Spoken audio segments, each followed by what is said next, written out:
buenas noches a nuestros espectadores. Tenemos dos espectadores tipo teatro, tipo televisión. Somos la emisora clandestina Teleteatro Libre Militante. ¿Por qué clandestina cuando todos saben que estamos aquí en la sección 9 democrática? Porque estamos afuera del esquema tradicional de la televisión. En el sentido, no tenemos dueños, no tenemos dinero, obviamente, y sí, tenemos cortes, pero no comerciales.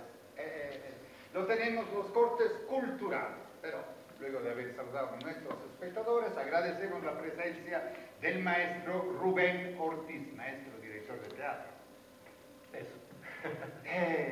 Y ahora, acá en Teleteatro Libre. Por ejemplo, Teleteatro Libre. ¿El teatro es libre hoy aquí? En este país no, pero de ninguna manera. Está sometido a dos cosas. Uno, el poder del mercado, cada día más, y otro, el poder del corporativismo nacional. Bueno, entonces parece que empezamos bien, con la pregunta valdrá la pena hablar de Marx. Entonces el mercado está condicionado, el teatro por el mercado, y la televisión, ni hablar. Pero, ¿es necesario ser comunista para hablar de Marx? Provocador. Yo pienso que no, pero como si lo digo yo no quiere decir nada. Lo preguntamos a un grande artista, Charlie Chaplin. A ver si a la consola está el video. Dime, ¿qué estás leyendo? A Carlos Marx. No serás comunista, ¿verdad? Hay que ser comunista para leer a Carlos Marx. Rupert. Una respuesta razonable. Si no eres comunista, ¿qué eres entonces? Nada. ¿Nada? Cualquier forma de gobierno me fastidia. Pero alguien debe de gobernar. No me gusta la palabra gobernar. Bueno, si no te gusta la palabra gobernar, digamos, mandar. El mando del gobierno significa poder político, y el poder político es la forma más directa de oprimir al pueblo. Palabras muy claras. Se tiene que ser comunista para hablar de Marx. Justamente todo lo contrario, me parece. No totalmente lo contrario, porque si no los pobres que son comunistas se quedan así, ¿y nosotros qué? Oye, imagínate que el año pasado, o en Davos, o este año, los propios magnates decían que el capitalismo ya estaba acabado, que hay que pensar en otra cosa, ¿no? Sí, pero al mismo tiempo estudiaban Marx para ver si pueden parchar cuando se presenta la crisis. No hay que ser comunista, hay que ser simplemente hay que ser un trabajador precario para pensar en Marx. Y también yo creo que hoy como hoy, como cualquier ser humano, tendría que hablar de Marx cuando hablaba de la deshumanización a que lleva el sistema capitalista. Pues sí, sobre todo hay que pensar en el interés común, hay que pensar en que se le tiene que poner algún tipo de resistencia, esta especie de avidez del plusvalor, esta especie de necesidad de ganancia que parece que no le interesa nada a las personas, ¿no? Podemos hablar de una resistencia humana. Una resistencia que tiene que pasar por volver a reconocer al prójimo, y lo voy a poner en esas palabras, ¿no? Y recuperar el senso de la colectividad. Eso también es súper importante, porque eso sí va a desmantelar todo lo que tiene que ver con la ganancia, con el plusvalor, la idea de un trabajo colectivo en el cual se recupera el valor del uso de las cosas, y por otro lado se desmantela la atomización del pensamiento y de la acción de cada quien. Esa me parece que es una acción sumamente revolucionaria. Pero la cercanía a los temas de Marx sí está, ¿no? Por supuesto, porque me parece, y evidentemente no soy un marxista, no soy un economista, pero me parece que él fue uno de los primeros diagramadores del capital, de cuál era la función que tenían, que ahora ya tenemos expandida de manera salvaje. Amante del teatro, Marx era un amante del teatro y sabía Shakespeare a memoria, y la hija se dedicó al teatro, Jenny Marx es muy importante. Bueno, pero querido director Rubén Ortiz, habrá preguntado a Adalberto para qué salió con esta idea. La verdad no fui yo la matriz de todo, ma un querido amigo actor mexicano que estaba trabajando en Italia me mandó una mail del maestro, por la edad que tengo, ¿por qué no montamos una obra sobre Marx? Le dije, quiere decir que si ya comes poco porque no se gana mucho, con Marx vas a comer menos porque no ya. Pero bueno, honestamente tengo que presentar porque el señor sigue insistiendo. Quiero presentar a nuestros amigos espectadores y al maestro, el actor José Alonso Gálvez Torres. Oh, tiene sonriente, ¿verdad? Aplausos, que son, los aplausos son el pan por el actor, se necesitaría un poco más. Oye, ¿estás convencido todavía? Sí, sí, sí. ¿A qué? ¿A seguir a montar la obra sobre Marx? Exacto. No, digo la verdad, lo ha reflexionado bien, estábamos hablando y lo vimos, ¿no? Porque la verdad que no es un hombre, ¿cómo se dice aquí? Taquillero, ¿no? Ya. Exacto, de cartel. No, pero mira, hay algo de público, pocos, pero Bueno, me da gusto que estén aquí. Ustedes no han hecho caso de esos idiotas que dicen que Marx ha muerto. Bueno, sí, está muerto y no lo está. ¿cómo? Sí, digo que Marx como Marx está muerto, pero Marx como personaje que yo voy a interpretar no está. Ah, como diría Pirandello, Marx en búsqueda de un actor para revivir el personaje, interesante, ¿verdad? Sí, más o menos. Bueno, entonces, Marx está muerto y no lo está. ¿Está? No lo está. ¿Está? No lo está, ¿eh? Una probadita de dialéctica. Galvez, provocador, ¿eh? La dialéctica, maestro, según... ¿Quieren saber cómo llegué aquí? En Metrobús. Gracioso, ¿no? La verdad es que no esperaba llegar aquí. Yo quería volver a Londres, que es donde vivía, en el barrio del Soho, pero... Galvez, perdón, creo que ya está en el proceso de identificación actor, personaje, Marx, Galvez. Pero hubo una confusión y me destinaron al Soho, sí, pero de Nueva York. Se equivocaron otra vez y me encuentro aquí en este... ¿Cómo le llaman ustedes a su barrio marginal, complicado, difícil, bravo? ¿Garibaldi o cómo? El centro histórico, Tepito también le dicen. Ah, sí. Pero hay varios, no es que hay uno solo. Producto de la revolución industrial del capitalismo. Si quieren saber por qué regresé, para reivindicar mi nombre. He estado leyendo sus periódicos, todos proclaman que mis ideas están muertas.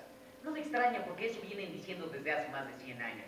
¿Ustedes no se han preguntado por qué se necesita declararme muerto tantas veces? Bueno, es una bonita pregunta que podemos discutir. Pero ya, no aguanto más. Es por eso que pedí permiso para volver. Y sí, me lo dieron. A ver. ¿Qué? Yo permiso. ¿Qué? Pues sí. ¿A quién? ¿Cómo a quién? Estoy muerto. A él, a Dios. Y no se creen que fue tan fácil que me lo diera, ¿eh? No, allá también hay que observar reglas. La burocracia. Puedes leer, mirar hacia abajo, hacia este mundo, pero no viajar. Por supuesto protesté. Me apoyaron. Sócrates, la vida sin viajar no vale la pena vivir, se les dijo. Gandhi ayunó. La madre Jones amenazó con organizar una huelga. Buda soltó un om. ¿Y los demás? ¿Qué hicieron los demás? Se quedaron callados, Dios. En estas circunstancias, ya muertos, ¿qué tenían que perder? La reputación de Galvez no la sé, la de Marx no era de la... Bueno, sí tengo reputación de conflictivo, peleonero, neurótico, un hijo de la chingada si quieren, pero incluso allá la protesta funciona, ¿eh? Me dijeron, está bien, puedes ir, tienes una hora más o menos para hablar de lo que quieras, pero por favor, nada de manifestaciones. Es que ellos creen en la libertad de expresión. Son dentro de ciertos límites, ¿eh? Son liberales, como ustedes. Así es que pueden difundirlo. Marx ha vuelto. Pero no se vayan a espantar, por una hora más o menos. Y además quiero que les quede bien claro, ¿eh? Yo, Marx, no soy marxista. Una vez se lo dije a Pieper y casi se vuelve loco. Les hablaré de Pieper más adelante, ¿eh? Más adelante. Más adelante. Curioso, ¿eh? Digo, el actor, a propósito, ¿qué dijo antes que no eres marxista? No, no, Que ni Marx parece que eres marxista. no, pues ¿quién? ¿Qué quiere decir con ese momento? Que Marx, así lo dijo Marx, no soy marxista. Pues Hoy hay muchos que dicen que son marxistas. todavía. ¿Dónde está? Obsoleta la palabra, no, pero sí dicen que... Y esa creo que a veces él criticó quien en lugar de seguir su palabra, su pensamiento, hablaba en lugar de él. Exacto, y lo usaban de pretexto para hacer sus propias tropelías y para imaginarse sus propios mundos y para pasar pasar por encima de quien se pudiera, ¿no? Pero estas cosas existen. Ahora sí me llama mucho la curiosidad. En el mundo del teatro, por ejemplo, hay quien manda, ¿cómo se desarrolla? En Italia ni le digo, porque mandan los que tienen el dinero. Y que sea el gobierno, porque no sé si el gobierno da mucho, más porque es siempre un sentido de mercado. ¿Y aquí cómo funciona? Aquí tenemos algo que es mucho mejor. O sea, tenemos un invento que supera todos los inventos posibles en cuanto a gobernar y mandar. Se llama PRI, ¿no? No puedo hablar de partidos. Bueno, y yo de te lo puedo ustedes contar. Es muy sencillo. Se necesita un caudillo, muchos que esperen en lugar del caudillo y muchos borregos. Entonces, ese esquema que se esparció, tuvo más de 80 años para moverse, ocupa un lugar también en el teatro. El teatro funciona por medio de corporativismos, compadrazgos, consagraciones, amiguismo, pero sobre todo siempre se necesita un caudillo, ¿no? Siempre se necesita alguien que más o menos diga hacia dónde van las cosas en beneficio propio, por supuesto, ¿no? Entonces, ese es un lado de las cosas, de cómo funcionan, y el otro es meramente la posibilidad de la entrada del mercado, ¿no? Y siempre ahí vamos a dar vuelta. Mercado, no mercado, cortes culturales, cortamos. Vivíamos en Londres. Jenny, las niñas y yo, más 2 perros, 3 gatos y 2 pájaros, vivíamos. Sobrevivíamos en Londres. En un departamento de Dean Street, en el barrio del Soho, allá donde salen las aguas negras de la ciudad. Estábamos en Londres porque a mí me habían expulsado de mi país, de Renania, donde nací. Había hecho cosas peligrosas, dirigía un periódico. La Gaceta Renana, no particularmente revolucionaria, pero supongo que lo más revolucionario que puede uno hacer es decir la verdad. En Renania, los pobres recogían leña para calentarse en las propiedades de los ricos, que es donde la había, y la policía los arrestaba. Por eso escribí un editorial protestando, censuraron el periódico. Entonces escribí otro editorial denunciando que en Alemania no había libertad de prensa. Ahí sí me dieron la razón. Cerraron el periódico. Ahí sí nos volvimos radicales. No pasa así, te empujan, te empujan, te empujan. El último número de la Gaceta Renana salió con un enorme encabezado, en letras rojas: rebelión. Eso sí les molestó a las autoridades y me ordenaron salir de Renania. Así que me fui a París. ¿A dónde más podría ir un exiliado? ¿En qué otro lugar del mundo puedes sentarte toda la noche en un café y contar mentiras sobre lo revolucionario que eras en tu país? Si alguno de ustedes tiene que exiliarse, lo mejor es París. Jenny consiguió un minúsculo departamento en el barrio latino. París fue nuestra luna de miel. Fueron unos meses maravillosos, hasta que la policía alemana dio el chivatazo a la policía de París. Parece que su conciencia internacionalista se ha desarrollado mucho antes que la de los trabajadores.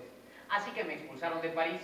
Nos fuimos a Bélgica y me expulsaron otra vez. Al fin llegamos a Londres, a donde van a dar los refugiados políticos de todo el mundo.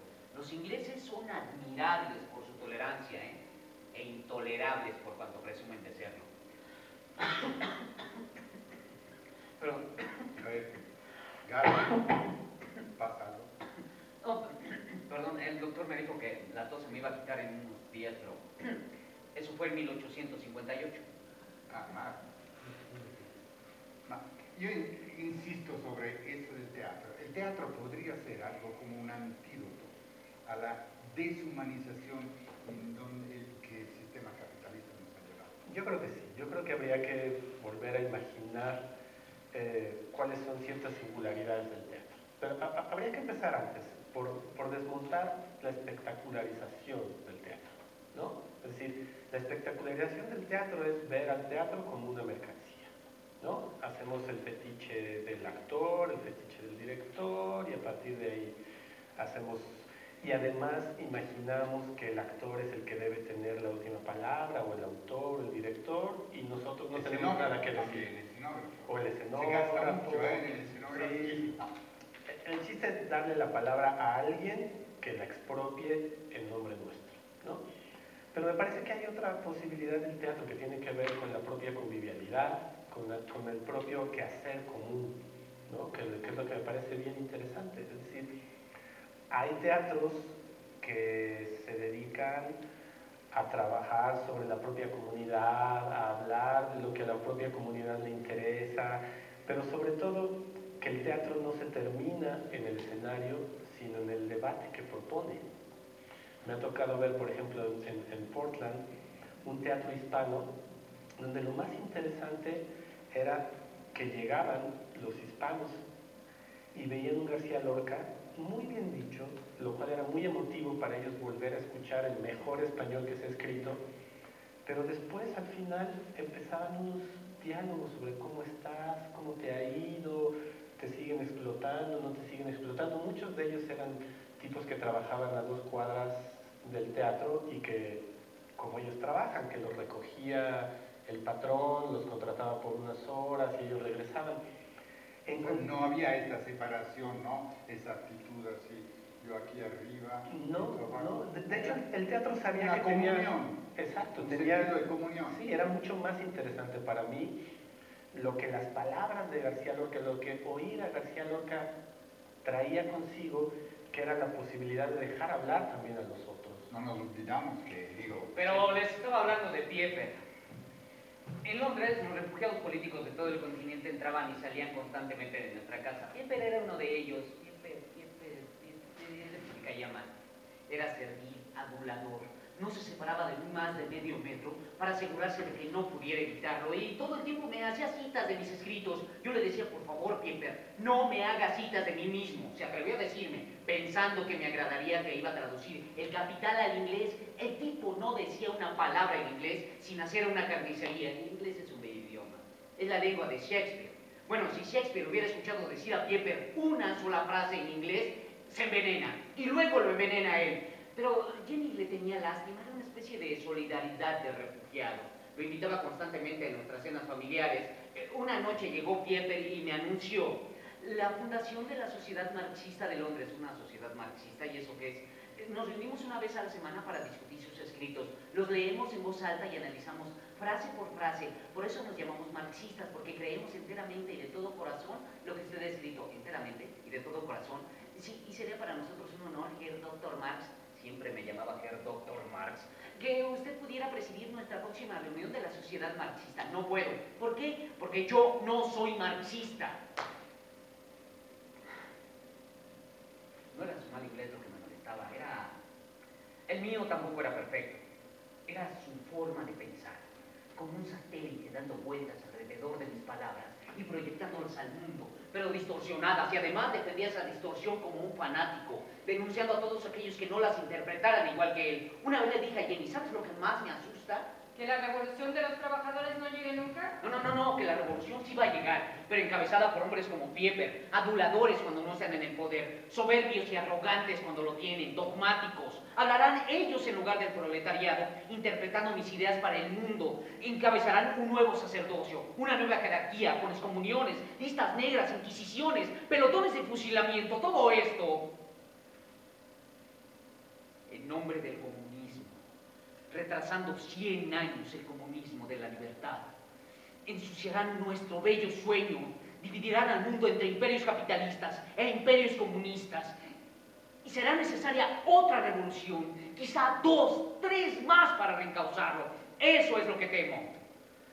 No iba a permitir que el imbécil de Pieper tradujera el Capital, mi Capital, a su inglés. Representaba 15 años de mi trabajo. 15 años en las condiciones de vida del Soho. Maestro Ortiz, ¿piensa que hay Pieper hoy en día en su colección? Pues muchísimo. Yo creo que lo que plantea Marx y lo que le duele, y tiene mucha razón, es un problema de cierto tipo de representatividad, de cierto tipo de monopolio de la representación. Por ejemplo, imaginar que TV Azteca nos representa, imaginar que los partidos políticos nos representan, imaginar que Televisa nos representa, imaginar que alguien va a tener la voz en lugar de nosotros. Pero ese es un concepto de la democracia, ¿no? La representatividad. Hasta cierto punto sí, pero por eso lo llamo monopolio de la representatividad, porque... No se llama democracia. Por supuesto que no es democracia lo que existe en Europa, no es democracia lo que existe en América Latina, porque el monopolio de la representatividad lo tienen algunos. Lo tienen bajo la forma del mercado, por supuesto, dándole órdenes a una especie de carátula del Estado. Pero lo mismo pasa, por ejemplo, en el teatro, ¿no?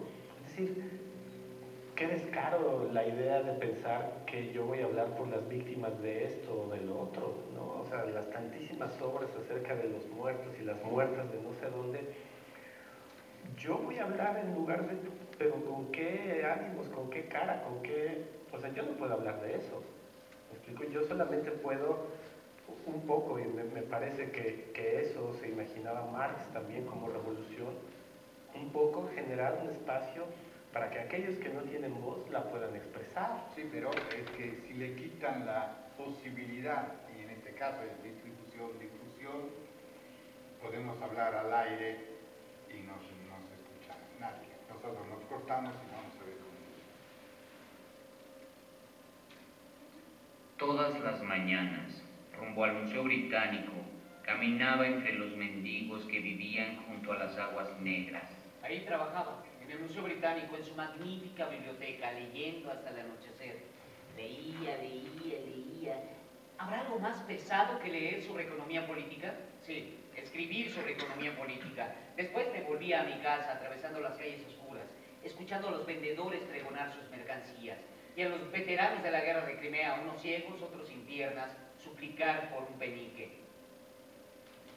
¿Se imaginan las calles de Londres en 1858? Jovencitas intentando vender panecillos por unos cuantos peniques. El organillero con su mono, las prostitutas, los magos, los tragafuegos, los violinistas, los de las gaitas escocesas. Y siempre una pobre joven cantando una balada irlandesa.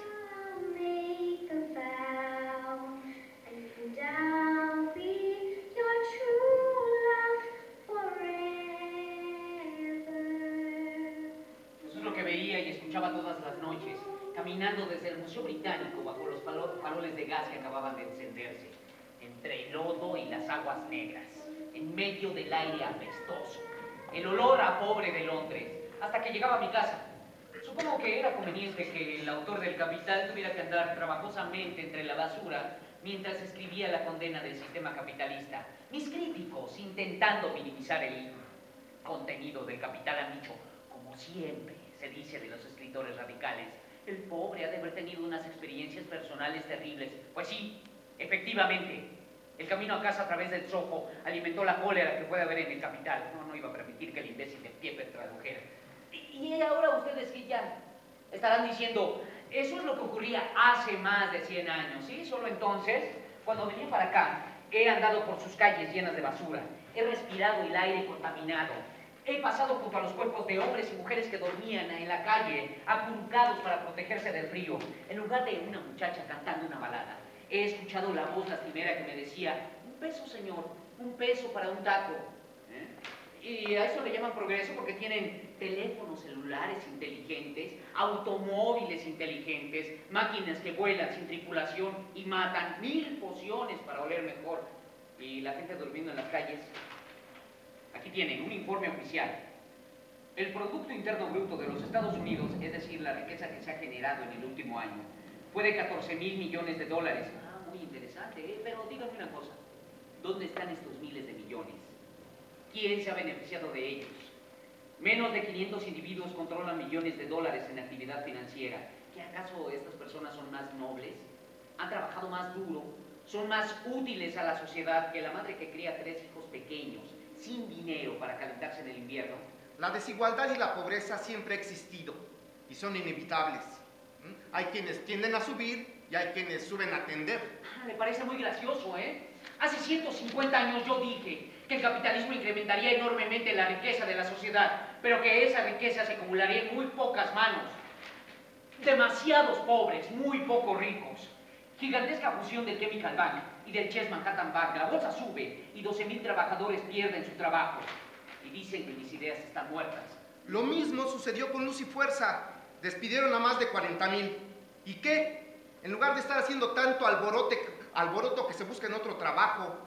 El pobre es pobre porque quiere. Usted no conoce La aldea abandonada, el poema de Oliver Goldsmith, ¿verdad? No lo conoce, que lo va a conocer. Mal le va al país, presa de inminentes males, Cuando la riqueza se acumula y los hombres decaen. Y sí, han decaído. Eso es lo que he visto al andar por su ciudad. Casas decadentes, escuelas decadentes, seres humanos decadentes. Camino un poco más, doy la vuelta ahí.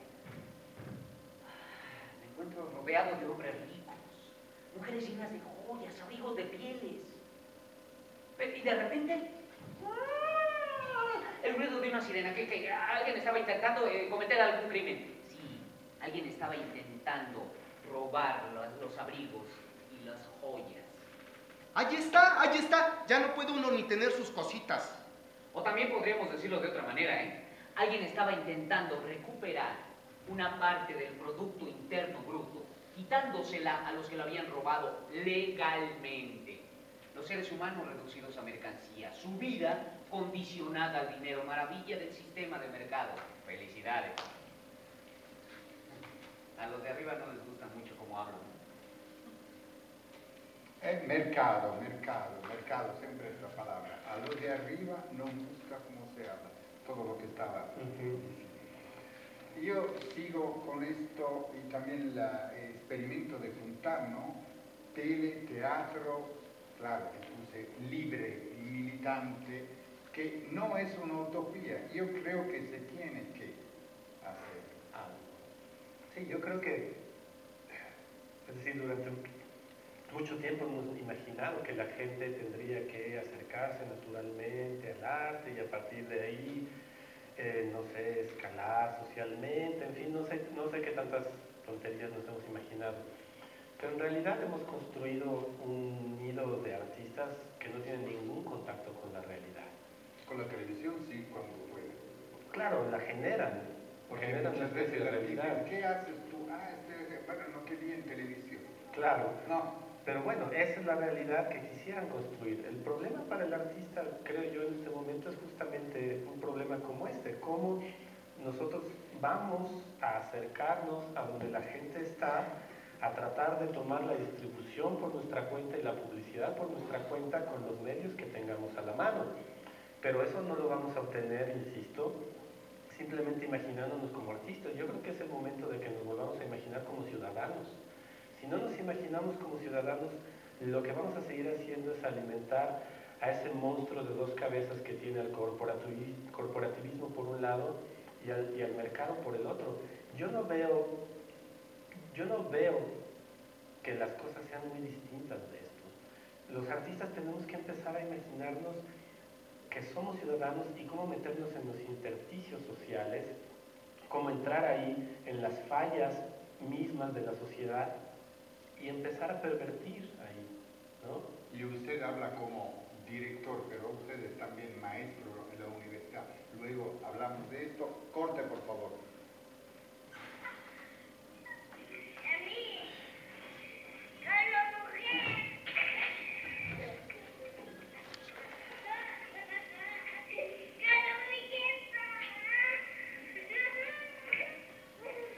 En ese pequeño departamento del Soco, Jenny nos hacía sopa de cebolla y nos cocía papas.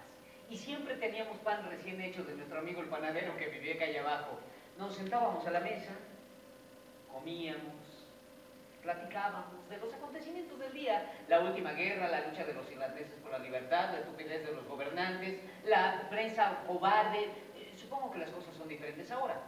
No sé, ahora hablamos del Chicharito, de Benedicto, del Chapulín. Después de cenar limpiábamos la mesa y yo me ponía a trabajar, con mis cigarros a la mano y un vaso de cerveza. Sí, trabajaba hasta las 3 o 4 de la madrugada, con mis libros apilados a un lado y los informes parlamentarios al otro. Y Jenny, sentada al otro lado de la mesa. Mi letra era imposible, ella transcribía, mi letra era imposible. Así es que ella tenía que reescribir cada una de mis palabras. ¿Se imaginan ustedes un acto más heroico? De vez en cuando había una crisis, no una crisis mundial, pero sí, un libro había desaparecido. Un día eché de menos mi Ricardo. Jenny, ¿dónde está mi Ricardo? ¿Quieres decir los principios de economía política de David Ricardo? Creí que ya no lo necesitaba, se lo llevé al monte.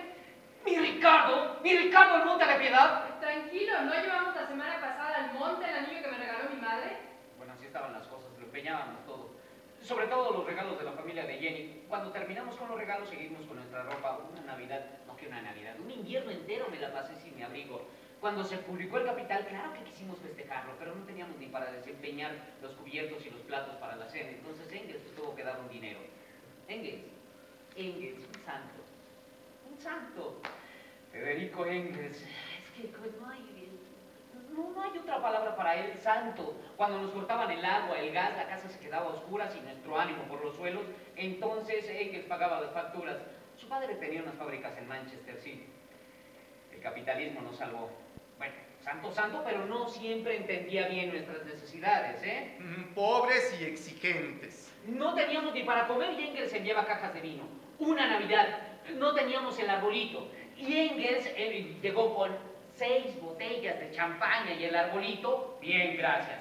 Nos lo imaginamos, hicimos un círculo a su alrededor y cantamos Feliz Navidad, Feliz Navidad. Ya sé que mis amigos los revolucionarios estarán diciendo Marx el ateo con un árbol de Navidad. Sí, yo escribí que la religión es el obvio del pueblo, pero nadie, ni siquiera mis amiguitos los revolucionarios, han leído el párrafo completo. La religión es el único momento que tiene el oprimido para respirar. Es como el opio, un alivio, no es una solución, pero de algo sirve para aliviarse. Y si hay alguien aquí que sabe de alivio, ese soy yo. Lo sé muy bien por mis forúnculos, fístulas, abscesos, vasos, granos en el... No hay nada en el mundo más horrible que tener forúnculos en el culo. Estábamos hablando, no conocía esta intimidad de Marx. Yo tampoco. Importante, porque parece que era una enfermedad por el fumo. Él fumaba mucho, ¿no? Y eso es. Y es curioso porque, bueno, tenía dificultades, pobre, y como estaba siempre sentado a estudiar. Regresamos a su actividad como maestro en la universidad. A los jóvenes. Pesado, ¿eh? ¿Qué le va a enseñar? Bueno, yo creo que lo primero es asumir que estamos en una universidad pública, que lo que hacemos Ojalá que es dure, pública. porque otro invitado que hemos tenido en una entrevista nos ha dicho que la UAM, por ejemplo, histórica, la UAM, izquierda, la están poco a poco, pedacito a pedacito privatizando. Bueno, eso es lo que nos esperará a todos si no hacemos algo, ¿no? No, yo creo que tenemos que asumir una responsabilidad en la universidad pública, insisto, no solamente como artistas, sino como ciudadanos, ¿no? No podemos imaginar que simplemente vamos a generar otra generación de artistas que solamente se miran a sí mismos, que tienen una carrera de consagración. A mí me parece, y más en este momento, y me gustaría que en algún momento lo habláramos, este no es un momento para exquisiteces. Es decir, cuando tenemos el problema del mercado salvaje que corta cabezas, porque es eso lo que está sucediendo, cuando no es nada más que los borrachos estén tirados, aparecen decapitados, aparecen cuerpos destrozados, cuando nadie sabe realmente cuándo le va a tocar, no podemos seguir imaginando que vamos a educar otra cosa que ciudadanos. Bueno, el sistema de la violencia es funcional al sistema capitalista, ¿no? No solamente funcional, este sistema es tremendamente de mercado, porque lo que tenemos son empresarios trabajando en el más libre de los mercados, porque ellos hacen las leyes y ellos hacen los circuitos y ellos son los que toman la ley por su cuenta. Si para mí, que no me he leído a todo Marx, la imagen más clara del mercado es lo que tenemos aquí en el narcotráfico. El mercado no solamente es ante todo la ganancia, el plusvalor, pero ante todo el mercado genera leyes, genera sus propios circuitos y genera la forma en la que quiere que la gente lo reciba y genera castigos también. Claro, maestro, ¿sabe una curiosidad que leí a propósito de quién sabe de sistema capitalista, de economía? En Europa tenemos la crisis más grande, ¿no? De la moneda, el euro. Leí algo que los narcos justamente no confían ya más en la moneda, quieren cobrar en plata y en oro. Damos un corte porque hablar de esto me perjudicaba. Pasamos adelante. Jenny, no sé cómo le hizo. Empacó todo lo que teníamos y se trajo a nuestras dos hijas, Jenny y Laura, a Londres. Después parió 3 veces en nuestro miserable y frío departamento de Dean Street. Hizo hasta lo imposible para que los niños no sufrieran por el frío. Los vio morir uno tras otro. Guido todavía no había empezado a andar. Francesca tenía 1 año. Le tuve que pedir prestadas 3 libras para su ataúd. Moss vivió 8 años. La noche en que murió todos dormimos alrededor de su cuerpo en el piso hasta el amanecer. Cuando nació Leonor, tuvimos miedo. Pero ella era muy fuerte. Fue bueno que tuviera 2 hermanas mayores porque ellas habían logrado sobrevivir. Jenny nació en París. París es maravilloso para los enamorados, pero no para los niños. Es algo que hay en su aire. Laura, nuestra segunda hija, nació en Bruselas. Nadie debería de nacer en Bruselas. No teníamos dinero. Nada de dinero. Y todos los domingos nos íbamos a comer al campo. 1:30 caminando. Jenny, las niñas, yo, Lenken. Ya les hablaré de Lenken más adelante. Hacía una ternera al horno y llevábamos té, pan, queso, cerveza. Eleonor era la más joven, pero ya bebía cerveza. Nada de dinero. Pero a mis hijas no podían faltarle sus vacaciones. Una vez me gasté el dinero de la renta para mandarlas a la costa atlántica francesa. En otra ocasión me gasté el dinero de la comida para comprarles un piano fuerte, porque a las niñas les gustaba la música. Se supone que un padre no debería de tener consentidos entre sus hijos, pero es que Leonor, yo solía decirle a Jenny, Eleonor es una niña rara, ¿eh? ¿Y esperabas que los hijos de Marx sean normales? Eleonor era la más chiquita, pero era la más brillante. ¿Se imaginan una revolucionaria de 8 años? Es la edad que ella tenía en 1863. Polonia se había rebelado en contra de la dominación rusa y entonces Tusi, así le decíamos a Leonor Tusi, escribió una carta a Engels hablando de esos valientes camaradas polacos, como ella les llamaba. A los 9 años envió una carta a los Estados Unidos, a la atención del presidente Lincoln, dándole consejos de cómo ganar la guerra a los confederados. También fumaba y bebía vino. Todavía era una niña, vestía a sus muñecas mientras se tomaba un vaso de vino. A los 10 años ya jugaba ajedrez conmigo y no era fácil ganarle, ¿eh? A los 15 se enfureció de repente contra la ley que ordenaba descansar en el día del Señor. No se permitía ninguna actividad del domingo y entonces Tusi organizó la noche del domingo para el pueblo en el Salón San Martín. Trajo músicos de todas partes que tocaban a Händel, Mozart, Beethoven. 2000 personas llenaban el local. Era ilegal, pero nadie fue arrestado. Así es que aprendieron, si tienen que violar la ley, háganlo junto a 2000 personas. Y por favor, a Mozart. El brillo de sus mejillas apagaría las estrellas, lo mismo que la luz del día apaga las antorchas. Yo leía Shakespeare, Esquilo, Dante, en voz alta, y a Tusi le encantaba. Se aprendió de memoria Romeo y Julieta. Me insistía que le leyera una y otra vez las palabras de Romeo, de cuando vea a Julieta por primera vez. Sus ojos celestiales brillan tanto en la noche, que los pájaros comenzarán a cantar pensando que es de día. No era fácil vivir con Tusi. ¿Saben lo molesto que es tener una niña que encuentra defectos en tus pensamientos?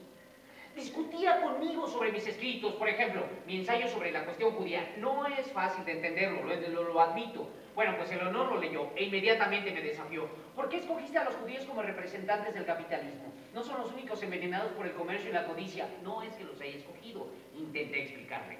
Simplemente lo tomé como un ejemplo. Su respuesta, se puso una estrella judía en el pecho y me anunció, yo también soy judía. ¿Qué podía decirle? Me encogí de hombros. Ese gesto es muy judío. Uy, de veras que llegaba a ser realmente insoportable. Por ejemplo, mi padre se había convertido al cristianismo. No era muy cómodo ser judío en Alemania. Si es que había algún lugar cómodo para ser judío. A mí me habían bautizado a los 8 años y esta Tusi le intrigaba. Una vez me pregunta, Moro, a mí me decían Moro por mi piel un poco más oscura. Moro, sé que estás bautizado, ¿sí? Pero antes fuiste circuncidado, ¿no? Uy, nada le daba pena. Junto a su estrella judía una vez se puso un crucifijo, no por el cristianismo, sino en nombre de los rebeldes irlandeses que luchaban en contra de Inglaterra. Conoció la lucha de los irlandeses por Lizzie Bonners. Lizzie, la mujer de Engels. Lizzie era una obrera. Apenas sabía leer. Engels, el santo, hablaba 9 idiomas. ¿Piensan ustedes que tenían dificultad para entenderse? No. simplemente se querían. Lizzie era activista del movimiento irlandés y a Tussi le encantaba ir a visitarla. Las dos se sentaban en el suelo, tomaban vino y cantaban canciones irlandesas hasta quedarse dormidas. It's all uncovered, dead out on the ground. Hubo una noche terrible. La noche en que el gobierno inglés colgó a dos jóvenes irlandeses justo allí en el Soho, en medio de una multitud de borrachos exaltados. Esos ingleses tan educados con su té a las 5 y sus ahorcamientos públicos. Sí, ya sé que ahora no cuelgan a la gente. Se limitan a inyectarles veneno en las venas, suministrarles gas letal, quemarlos con electricidad. Es más civilizado. Colgaron a esos jóvenes irlandeses por desear la libertad de su tierra. Eleonor no dejaba de llorar. Yo le dije, tú si no puedes involucrarte tan profundamente en los horrores del mundo, solo tienes 15 años. Esa es la cuestión, Moro. No tengo 12 ni 13, tengo 15 años. James Conley fell into a ready-made grave. Hablando de violencia que en el sistema capitalista, por ejemplo, las guerras, ¿no?, que se están distribuyendo así para llevar la democracia. Eso es muy dramático.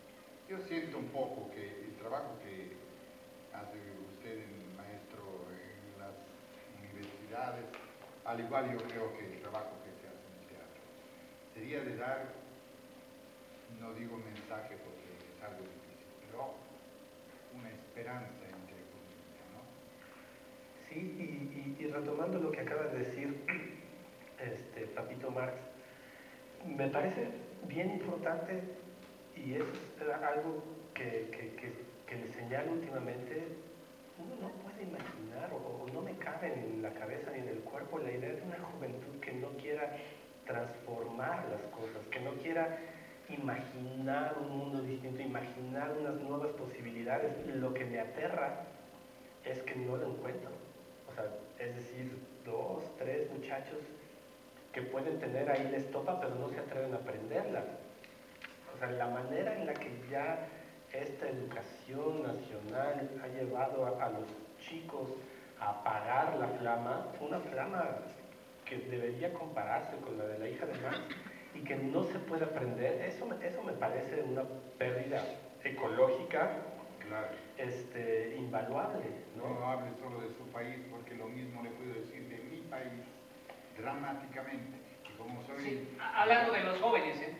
Qué bueno que están hablando de los jóvenes. Mi hija tenía 15 años, era una niña, y se enamoraba de cualquier joven bello, impetuoso que viniera a visitarnos. Podría hacer una lista. Eleonor tanto fue inteligente en política cuanto bobita en asuntos de amor. Estaba loca por el héroe de la Comuna de París, el tal Lizagaray. ¡Loca! El tal Lizagaray, que ¿cuántos años tenía? 33. 33, y la niña tenía... 16. 16, 33, casi 20 años de diferencia. Era una niña. Bueno, por lo menos este cuate era francés, porque luego estaba el galán de Jennifer. Era inglés. ¿Alguien ha probado la comida inglesa? No digo más. Y luego estaba Lafargue, el novio de Laura. Sus demostraciones públicas de ardor eran absurdas.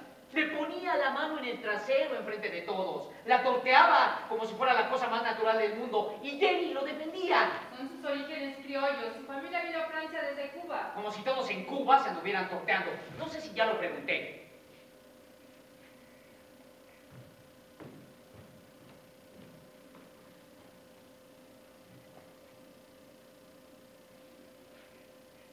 ¿Alguien aquí ha tenido alguna vez forúnculos en todo el cuerpo? Es una enfermedad horrible. A mí me han atormentado durante toda mi vida. Algunos imbéciles han intentado analizarme por esta enfermedad. Marx está enfadado con el sistema capitalista porque tienen forúnculos, imbéciles. Y los revolucionarios que no tienen forúnculos, ¿qué? Ah, pero siempre le han de encontrar algo, ¿eh? A uno que le pegaba a su padre, aquel otro que su madre lo amamantó hasta los 10 años. Además allá, nunca le enseñaron a usar la vacinica o jamás le cambiaron el pañal. ¿Y a usted cómo le va? ¿Usted es normal? como si tuviéramos que ser anormales para rebelarnos en contra de la explotación. Le encuentran cualquier explicación, excepto la más obvia, que el capitalismo, por su propia naturaleza, por estar en contra del espíritu humano, alimenta la rebelión. Que ahora me van a decir que el capitalismo, comparado con mis tiempos, es más humano. ¿De veras se lo creen? Hace unos pocos años, y lo leí en sus periódicos. Bueno, en Carolina del Norte, los dueños de una fábrica a sus trabajadoras las tenían encerradas en sus criaderos de pollos para explotarlas más. Hubo un incendio y murieron 25 mujeres atrapadas. Eso no pasa aquí, ¿verdad? Ah, bueno, hace poco murieron unos mineros enterrados y unas obreras también quemadas, pero deberían de tener más cuidado. ¿Y a eso usted le llama capitalismo más humano? ¿De veras se lo creen? Debería darles vergüenza. Sí, es muy probable que mi rabia sea provocada por mis forúnculos. ¿Y si así fuera qué? ¿Ya intentaron trabajar sentados con forúnculos en el culo? Y por favor no me hablen de los médicos, que ellos saben de esto mucho menos que yo, mucho menos, porque los forúnculos son míos. No podía ni dormir. Hasta que descubrí algo milagroso. El agua. Sí, tan simple como eso. Baños empapados en agua caliente, bueno, tibia. Jenny me los aplicaba pacientemente, una hora tras otra. Cuando se despertaba en medio de la noche, yo me quejaba por el dolor, ella se despertaba y me aplicaba mis baños calientes. A veces cuando Jenny no estaba, lo hacía Lengen. Ya les hablaré de Lengen más adelante. No coman ansia, más adelante.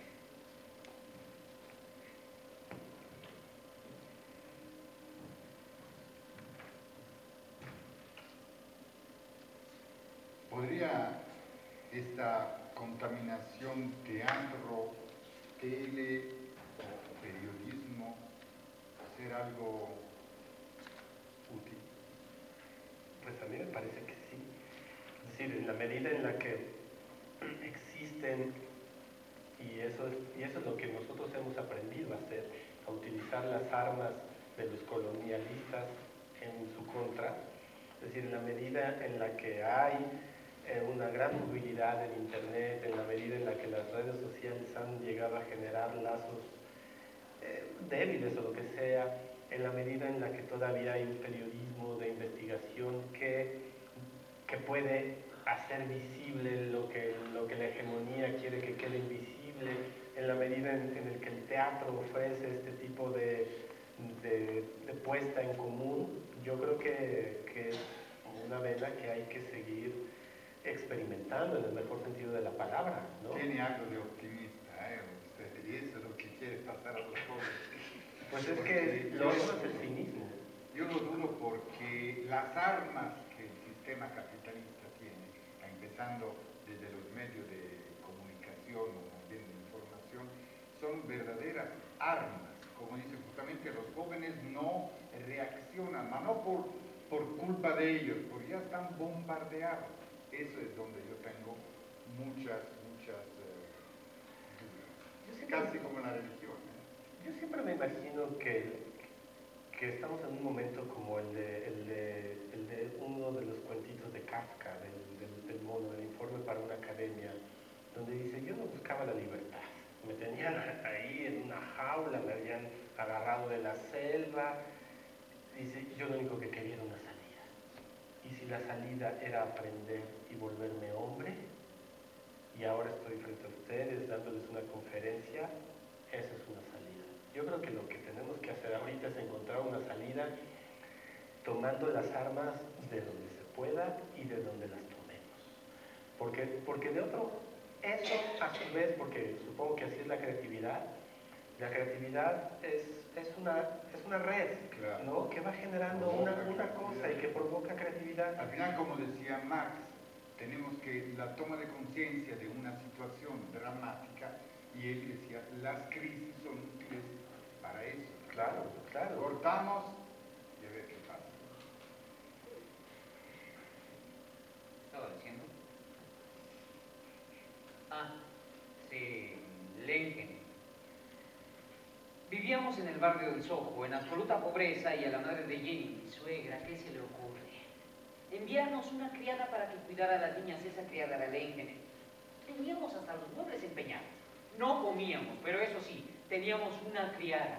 Esas cosas pasan cuando emparentas con la aristocracia. Los varones de von Westphalen. Tu familia política no te envía el dinero que necesitas, pero sí te envían finas mantelerías, cubiertos de plata o una criada. No es tan mala idea lo de la criada. Siempre puede agarrar las finas mantelerías, los cubiertos de plata, llevarlos al Monte de Piedad y traer algún dinero. Lenken lo hizo muchas veces. Recuerdo que una vez, pobre, ya le iban a arrestar porque pensaron que se lo estaba robando. Entonces fui yo a interceder por ella y me arrestaron a mí toda la noche. Bueno, la verdad es que nunca fue tratada como una criada. Las niñas la adoraban. Jenny la quería muchísimo. Cuando Jenny estaba enferma, era Lenken quien se hacía cargo de todo. Era como la otra mujer de la casa. Tanto que su presencia creó una gran tensión entre Jenny y yo. No sé por qué. Recuerdo que una vez me salió con que... Esta mañana te he visto mirando a Lenken. ¿Mirando qué quieres decir? En la forma en que un hombre mira a una mujer, eso quiero decir. Ya no empieces con eso. Era una de estas conversaciones que no puede ir a ningún lado. Jenny no toleraba ni siquiera que me quejara por el lodo de la calle. Imagínate cómo me siento yo cuando leo El Capital. No me quejo. Así me decía. Era mi crítica más severa, despiadada, honesta. ¿Hay algo más ofensivo que una crítica honesta? El Capital le inquietaba en realidad. Me preocupa que desde el principio aburras a la gente con tu discusión sobre la mercancía, el valor de uso, el valor de cambio. El libro es demasiado largo, detallado, pesado. Pesado, imagínense, El Capital pesado. Lo mismo me dijo el sindicalista Peter Fox. Cuando le di el libro, me siento como un hombre al que le han dado un elefante. Sí, precisamente, es un elefante. Yo intentaba explicarle que esto no es el manifiesto del Partido Comunista, escrito para el público en general. El Capital es un análisis. Está bien que sea un análisis, pero que entusiasme como el manifiesto. Un fantasma recorre Europa, el fantasma del comunismo. Eso es lo que excita al lector. Y luego, para torturarme, me leía algún pasaje del Capital. La riqueza de las sociedades en las que prevalece el sistema capitalista de producción se presenta como una inmensa acumulación de artículos de consumo. Se van a dormir. Yo les pregunto a ustedes, ¿es tan aburrido? Bueno, puede ser que un poco. Yo lo admití con Jenny. ¿Y ella qué me contestó? Una cosa no puede ser un poco aburrida. Una cosa no puede ser un poco aburrida. No estoy hablando mal de Jenny, no me malentiendan. Ella consideraba El Capital, solo que le parecía un análisis demasiado complejo, no para cualquiera. Por otro lado, no es fácil demostrar cómo en un cierto momento de la historia surge el sistema capitalista, genera un crecimiento colosal de las fuerzas productivas y un incremento sin precedente de la riqueza del mundo. Luego, esta misma riqueza, por las propias características, será distribuida de tan mala forma que destruirá la humanidad, tanto de los trabajadores como de los propios capitalistas. Y finalmente, el capitalismo cavará su propia tumba para dar paso a un sistema más humano. No es fácil explicar esto. ¿Estamos llegando a la gente que queremos llegar? ¿Sabes por qué los censores han permitido que se publique tu libro? ¿Por qué? Porque como ellos no lo entienden, suponen que nadie más lo va a hacer. Le dije que Capital había recibido muchas críticas bastante favorables, ¿eh? Pues sí, porque la mayoría de ellas las hizo Engels. Le dije que estaba siendo tan crítica con mi trabajo porque no eres feliz conmigo. Ustedes los hombres no pueden creer que su trabajo merezca críticas y entonces todo se lo toman como algo personal. Jenny estaba pasando por un mal momento. Supongo que yo era el responsable, pero no sabía cómo aliviar su angustia. Entiéndanme, pónganse en mi lugar. Cuando Jenny y yo nos enamoramos, yo tenía 17 años y ella 21. Era maravillosa, con su cabello castaño, sus ojos verdes y su familia. Por alguna razón les gusté. Eran aristócratas, los varones de von Westphalen. A los aristócratas les impresionan los intelectuales. Recuerdo que el padre de Jenny y yo teníamos largas discusiones sobre filosofía griega. Yo había hecho mi tesis doctoral sobre la diferencia de la filosofía de la naturaleza en Demócrito y Epicuro. Fue ahí que empecé a darme cuenta de que hasta ese momento los filósofos únicamente habían interpretado el mundo. El problema era cómo cambiarlo. Cuando me expulsaron de Alemania, Jenny me siguió a París, allí nos enamoramos, nos casamos, nacieron Jenny, Laura, vivíamos felices, sin nada. reuniéndonos en el café con los amigos, ellos también vivían sin nada. Éramos pura chusma. Bakunin, el descomunal y peludo anarquista. Engels, el santo ateo. Heine, el hermoso poeta. Y Stirner, el inadaptado total. Y Proudhon, que decía, la propiedad es un robo, pero yo quiero un poco. Me hubiera gustado que conocieran a Jenny. Lo que hizo por mí es incalculable. Hasta aceptó el hecho de que yo simplemente no pudiera tener un trabajo como los demás hombres. Bueno, sí, lo intenté una vez. Escribí una carta a los ferrocarriles solicitando un empleo de administrativo y así me contestaron. Doctor Marx, es para nosotros un honor su solicitud de trabajo aquí. Nunca hemos tenido un doctor en filosofía trabajando para nosotros como administrativo, pero el puesto requiere de una escritura legible, por lo que desgraciadamente, afortunadamente para mí, tenemos que rechazar su oferta. Jenny creía en mis ideas. Solo que quería que describiera la teoría de la plusvalía de forma que la pudieran entender los trabajadores comunes y corrientes. Nadie puede entenderla sin entender antes la teoría del valor del trabajo. Vamos a ver. La fuerza de trabajo es la única posesión del trabajador y tiene que venderla como mercancía para procurarse su subsistencia diaria. ¿Cuánto cuesta esta mercancía, esta fuerza de trabajo según el capitalismo? ¿Cuánto? Lo mínimo indispensable que se necesita para sobrevivir un solo día. ¿No queda claro todavía? Si hasta los de la jornada lo entendieron. Aquí está. En México, con 10 minutos de trabajo, 10 minutos, 10, de un obrero, se paga su salario. El resto de horas laboradas es la ganancia de la empresa y del gobierno patrón. Este es el principio de la plusvalía. Dilo más directo, que tu patrón te da un salario muy bajo, apenas para que tú puedas sobrevivir y seguir trabajando, pero con tu trabajo él gana mucho más de lo que te paga y entonces él se hace cada vez más y más rico, mientras que tú permaneces pobre. 10 minutos. Yo creo que es algo, ¿no? Que aquí no se trata de ser ni comunista, marxista. ¿Cómo puedo pensar que con 10 minutos y lo demás del tiempo se lo regalo? Que eso es. Pues sí, para su beneficio. Eso es que los intelectuales en todo esto, por ejemplo, a la época de Marx había de Proudhon, Engels y todo así, la chusma y los puntos. Hoy, filósofos que piensan cómo cambiar el mundo, ¿vale? Pues sí, desde... No, me lo diga porque yo... ¿A dónde están? Si no aparecen en televisión no se ven. Pues sí. Ahora, el asunto sigue siendo que, no sé, tal vez es como yo lo veo, después Por eso lo llamamos después de las jornadas del 68 vino una represión terrible a toda capacidad de generar una idea, ¿no? Es decir, lo vimos en el reaganismo y el thatcherismo, cuando la Thatcher dice no hay alternativa al capitalismo, no solamente está proponiendo el orden del mundo, también está proponiendo el orden del pensamiento. El pensamiento está atorado en las burocracias académicas, está atorado en las publicaciones que legitiman, en México está atorado en el SNI, es decir, también se le han puesto una serie de candados que evidentemente van a beneficiar al mercado, porque es el mercado el que controla el Estado, eso yo creo que ya no vamos a tener ninguna duda al respecto, ya sería una tontería imaginarlo.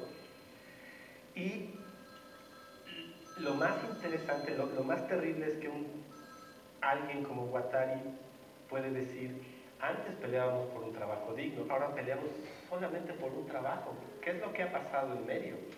Que el capitalismo se ha puesto peor y que las condiciones de pensamiento y el valor de pensar se ha devaluado muchísimo. La gente no le interesa. En México todavía si alguien empieza a decir algo en contra, se le dice todavía que es un rojillo, una especie de comunista. Y Y me parece impresionante la manera en la que estamos adiestrados a imaginarnos que aquel que quiere que mejoren las condiciones es un criminal. Bueno, la palabra comunista muchas veces se compara a terrorista, ¿no? Pues Ese es el drama en que Marx. Está bien, puedo aceptar que solamente 100 personas en la historia de la humanidad han entendido mi teoría de la plusvalía, sin embargo, es correcta. La semana pasada estaba leyendo los informes del Departamento de Trabajo de los Estados Unidos. Los trabajadores están produciendo cada vez más y su salario es cada vez más bajo. ¿Cuál es el resultado? Justo lo que yo dije hace 150 años. El 1% de la gente más rica de Estados Unidos posee el 40% de la riqueza de ese país. Y esa nación no solamente ha robado a su propia gente, sino que ha chupado la riqueza del resto del mundo. Ese es el gran modelo del capitalismo mundial. Y me piden que simplifique algo que es tan complejo, como Jamie, que me acusaba de ser demasiado académico y muy poco revolucionario. Olvídate de los intelectuales y habla de los trabajadores. No seas arrogante e intolerante. ¿Por qué atacas a otros revolucionarios con más vehemencia de lo que atacas a la burguesía? A Proudhon, por ejemplo.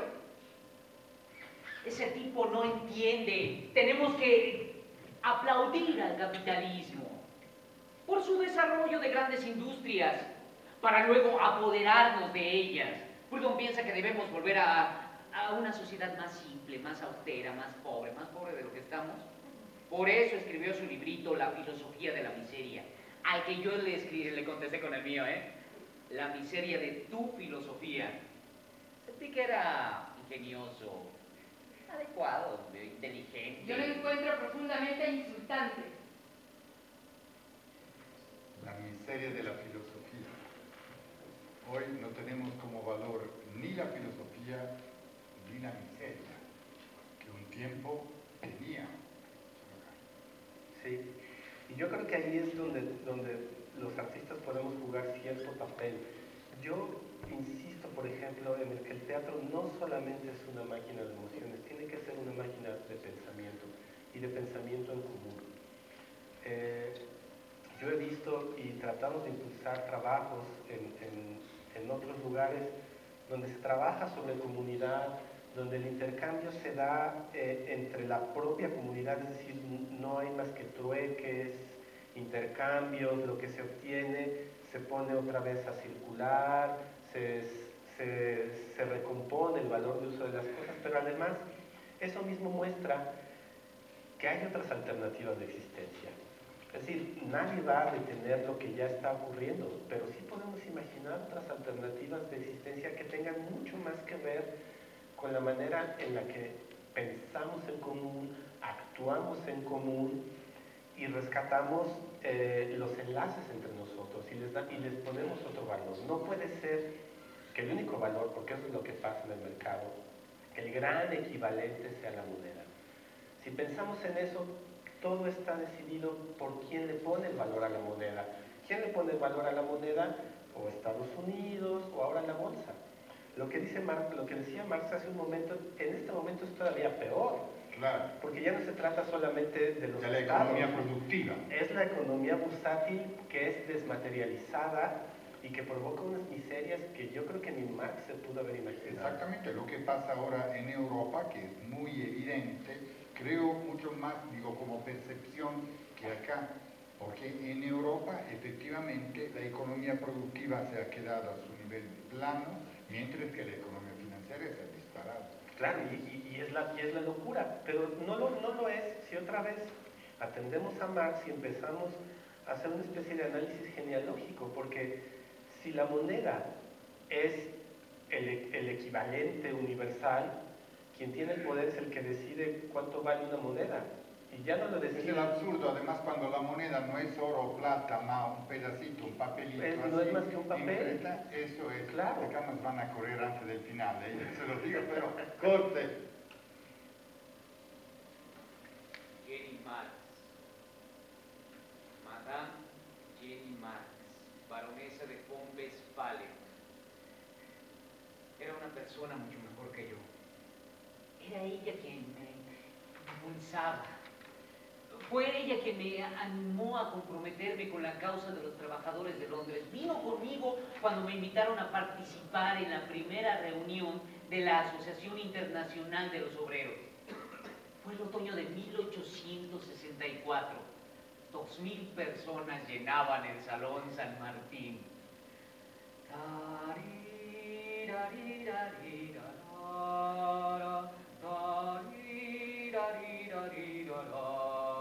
Los trabajadores de todos los países deben unirse en contra de las políticas exteriores criminales que se mueven por prejuicios nacionalistas. Debemos combatir más allá de las fronteras nacionales para reivindicar las leyes sencillas de la moral y de la justicia en los asuntos internacionales. Trabajadores de todo el mundo, ¡únanse!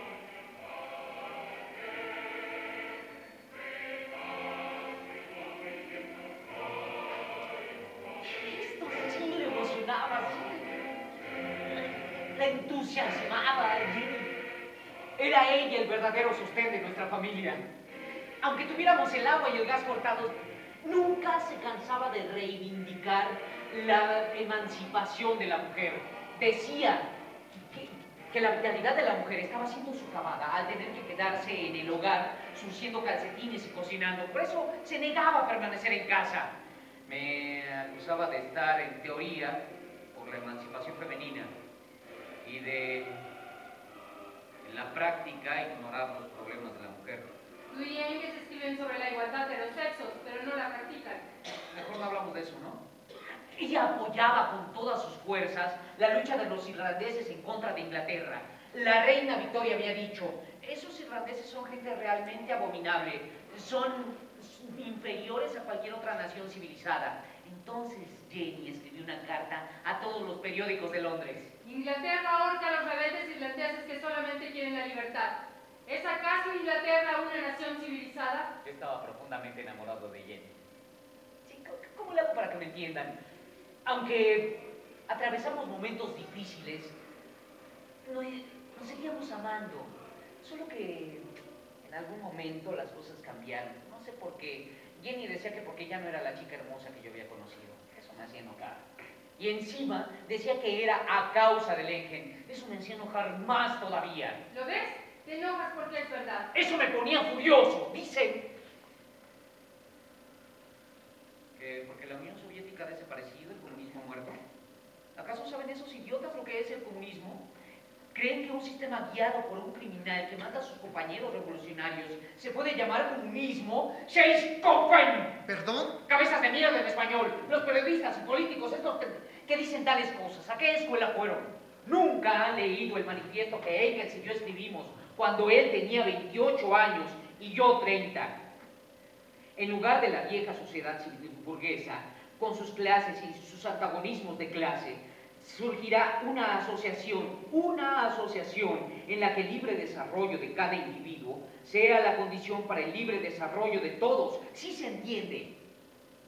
Se entiende el objetivo del comunismo, la libertad del individuo para desarrollarse a sí mismo.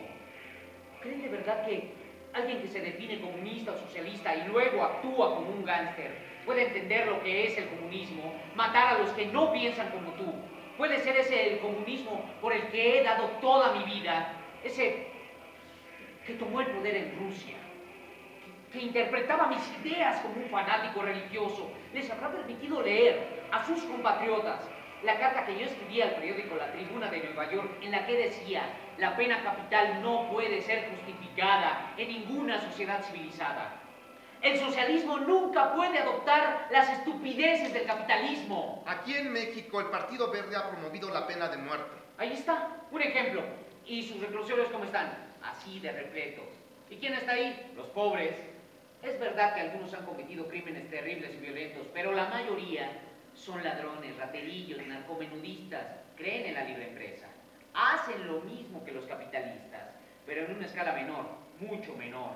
¿Y entonces qué? ¿Dejamos que los delincuentes vaguen libremente por la calle? En lugar de castigar al individuo por sus crímenes, eliminemos las condiciones sociales que los provocan. Démosle a cada persona lo que necesita para desarrollar su vida. No, lo que hace falta es una buena dictadura. Dictadura, sí, una dictadura. No le tengan miedo a la palabra, ¿eh? Engels y yo hablamos de una dictadura, pero no de un comité central ni de un partido, y menos de la dictadura de un solo hombre, sino de la dictadura temporal, de la clase trabajadora. La dictadura del proletariado. El pueblo tendría que apoderarse del Estado y luego gobernar por el bien de todos. Bakunin, por supuesto, no estaba de acuerdo con esto, ¿eh? Decía que un Estado, incluso un Estado de trabajadores, si tenía ejército, policía, reclusorios, se convertiría en una tiranía. Yo le dije, ¿sabes lo que quiero decir con dictadura del proletariado? Fíjate en la Comuna de París. Eso es la verdadera democracia. No como la de ustedes, ¿eh? Donde las elecciones son como un circo y pam pam paralam, pam pam pam pam pam paralam, pam pam pam. La gente vota y vota por uno por otro, guardián del viejo orden, y pim pam prim prim prum pram. Sea quien sea el candidato ganador, prum pram prim slim. Los ricos seguirán gobernando el país. No, no, no, en México es diferente. ¿Ah, sí?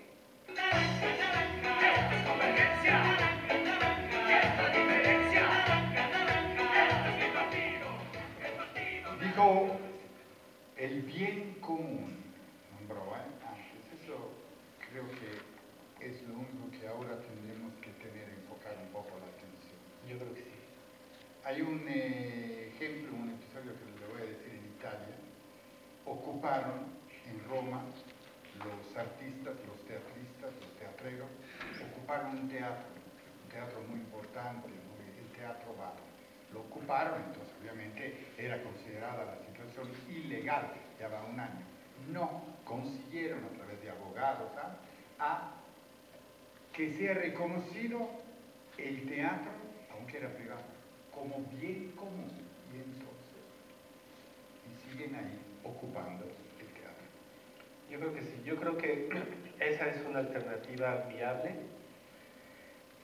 El problema es que la gente puede entender, yo creo que como decía Spinoza, que solos no logramos nada. Lo que tenemos que hacer es actuar. Con 2.000 personas y Mozart. Con 2.000 personas y Mozart podemos lograr algo. Y el otro problema, y ahí es donde, otra vez no soy un historiador, es que nos lo tenemos que imaginar en otro nivel que no sea el estatal. Es decir, los estados-naciones están en crisis, pero van a continuar porque son útiles, etc.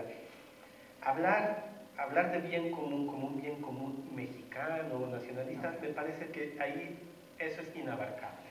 Habría que imaginar lo que estos que les llaman postcomunistas, pero en realidad son mucho más ricos que eso, hablan de las micropolíticas, ¿no? Del trabajo donde la comunidad alcanza hasta donde alcanza, donde trabaja hasta donde puede trabajar. Es decir, yo creo que la gran diferencia con aquellos relatos tan enormes tiene que ser en que no vamos a cambiar el mundo. Es decir, lo que podemos hacer es inventar otro mundo e intentar vivir en él y convivir con los otros mundos. En este sentido, por ejemplo, ya lo hemos tratado en otra entrevista, pensar al marxismo o al socialismo más bien como una solución centroeuropeísta. ¿Cuándo puede ser que el socialismo en la misma comunidad indígena? Claro, ¿no? Y tenemos, es decir, yo creo que eso está por inventarse. Es decir, por supuesto que Marx nos tendría que servir como alguien que ya hizo mucho trabajo, pero el trabajo que más me interesa es el que viene después. Es un trabajo que es de imaginación de mundos posibles, porque lo que tenemos ahorita es casi una tragedia griega en el que tenemos un destino ya escrito. Una cosa, a ver si lo puedo decir rápido, que se acaba de ver, es que no acabamos de entender que desde que agarramos a un niño y lo metemos en la escuela ya lo estamos formateando para un solo maldito destino. Exactamente. No hemos generado un nivel de imaginación de la reproducción social biológica. Está tomada por el capital. Somos mercancías y tenemos que reevaluar otra vez lo que significa que nazca una persona, que se le críe y que se le eduque. No le Que podemos desarrolle dejar, consigo mismo, ¿no? pues no le podemos dejar eso al Estado, no Claro. le podemos dejar eso a una escuela privada. Es algo que tenemos, no sé qué tiene que Maestro, hacer. yo lo había invitado porque como teatrista personal, pero ahora veo que es cada vez más peligrosa. ¿eh? Yo corto, si no... ¿Sí conocen a Bakunin? Bakunin, el anarquista. Si un escritor inventara un personaje como él, dirían que no puede existir, que es pura fantasía. Decir que Bakunin y yo no nos llevábamos bien es un eufemismo. Le encantaba pelearse conmigo. ¿Saben lo que dijo cuando Engels y yo estábamos en Bruselas escribiendo el manifiesto? Marx y Engels, sobre todo Marx, son burgueses hasta la médula. Nosotros, burgueses hasta la médula, por supuesto, comparado con Bakunin, todo el mundo era burgués, porque él eligió vivir como un cerdo. Y si tú no vivías como un cerdo, si tenías un techo sobre tu cabeza, pan caliente, un poco de vino para beber, eras un burgués. Reconozco que el tipo tenía valor. Fue deportado a Siberia, estuvo preso, escapó, recorrió el mundo entero intentando fomentar la revolución en todas partes. Quería una sociedad anarquista y la única anarquía que consiguió estaba en su cabeza. Una vez en Bolonia, Italia, intentó provocar una revolución y estuvo a punto de matarse con su propio revólver. ¿Nadie ha visto una fotografía de Bakunin? ¿No? Un gigante, con su cabeza calva cubierta por una gorra gris. Barba larga, mirada feroz. No tenía dientes por el escorbuto debido a lo que le daban de comer en la cárcel. Parecía no vivir en este mundo, sino en algún mundo de su imaginación. Era insensible al dinero. Cuando lo tenía, lo daba. Cuando no lo tenía, lo pedía prestado, sin ninguna intención de devolverlo. No tenía casa, o mejor dicho, el mundo era su casa. Llegaba a la casa de algún camarada y anunciaba: ya estoy aquí, ¿qué he de comer? ¿Dónde voy a dormir? En una hora la casa era más suya que de sus propios dueños. Una noche estábamos cenando en el Soho e irrumpió en la casa, sin tocar a la puerta, disfrazado de cura, porque la policía lo andaba buscando por toda Europa. Pensábamos que estaba, no sé, en Italia, armando una revolución, qué sé yo. El caso es que casi arranca la puerta. Entró, miró a su alrededor, sonrió con su boca desdentada y dijo: buenas noches, camarada. Sin esperar respuesta, se sentó a la mesa y empezó a devorar grandes trozos de chorizo, carne, pan, queso. Yo estaba furioso, pero afortunadamente... aparte, se estaba tragando el brandy así, un vaso tras otro, como si fuera agua, y le dije: Mijail, por favor, bebe vino, que es más barato, el brandy es carísimo. Tomó un trago de vino y lo escupió. Esto sabe a meados de burro, el brandy me ayuda a pensar con más claridad. Uy, afortunadamente, fue Jenny quien le habló. Mijail, para allá, estás consumiendo todo el oxígeno de la habitación. Él soltó una carcajada y empezó con su... la cabeza de Bakunin estaba llena de basura anarquista, de tonterías románticas y utópicas. Yo quería que lo expulsaran de la Internacional, pero Jenny se opuso rotundamente. Por supuesto. ¿No te parece ridículo? Apenas se forma un grupo con 6 revolucionarios y ya están pensando en expulsar a alguno. El desgraciado se quedó con nosotros una semana entera. Una vez nos quedamos ahí tomando y discutiendo y tomando hasta que ninguno de los dos podía pararse. De hecho, yo me quedé dormido en medio de una de las peroratas de Bakunin y él me despertó sacudiéndome. Todavía no he terminado de exponer mi punto de vista, me dijo. Eran los días gloriosos del invierno de 1871. Sí, cuando la Comuna tomó el poder en París, la Comuna de París. Bakunin les cayó con toda su mole en esa revolución, pero los franceses sí lo entendían. Decían: el primer día de la revolución, Bakunin es un tesoro. El segundo día, mejor matarlo. Bakunin y yo discutíamos y bebíamos, bebíamos y discutíamos, discutíamos y bebíamos, bebíamos y discutíamos. Mijail, tú no entiendes. El concepto de Estado proletario. No podemos eliminar el pasado. En un momento de exaltación, tenemos que construir una nueva sociedad sobre los restos del viejo orden, el Estado proletario. Eso lleva tiempo. No, pendejo, me dijo. En cuanto el pueblo acabe con el viejo orden, tiene que vivir en libertad inmediatamente o la perderá. El asunto empezó a ponerse ofensivo. Eres demasiado estúpido para entenderlo. El brandy había hecho su efecto. Marx, eres un arrogante, hijo de puta. Como siempre eres tú quien no entiende. Piensas que los trabajadores harán la revolución con lo que tú llamas tus teorías. No les preocupa ni una mierda tus teorías. Su rabia surgirá espontáneamente y harán la revolución sin lo que tú llamas tu ciencia. Es más, escupo en tus teorías y escupir en el suelo. Cerdo, esto ya era demasiado. Mijail, puedes escupir en mis teorías, pero no en el suelo de mi casa. Límpialo inmediatamente. Siempre supe que eras un tirano y un déspota. Y yo siempre supe que tú eras un eunuco. Se puso furioso. Rugió, parecía un animal prehistórico y se abalanzó sobre de mí. Rodamos en el suelo, pero estábamos tan borrachos que no podíamos hacer...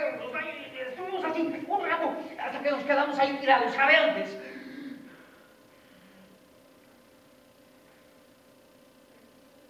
Bakunin se levantó como un hipopótamo. Se desabotonó los pantalones y se puso a orinar por mi ventana. No podía creer lo que estaba viendo. ¿Qué pendejada estás haciendo, Mijail? ¿Qué no ves? Estoy orinando por tu ventana. Eso es repugnante. Estoy orinando sobre Londres, sobre todo el Imperio Británico. No, estás meando en mi calle. No me contestó. Se abotonó los pantalones, se acostó en el suelo y se puso a roncar. Bueno, de hecho, yo también me tiré en el suelo y pronto perdí la conciencia y así nos encontró Jenny a la mañana siguiente cuando se levantó.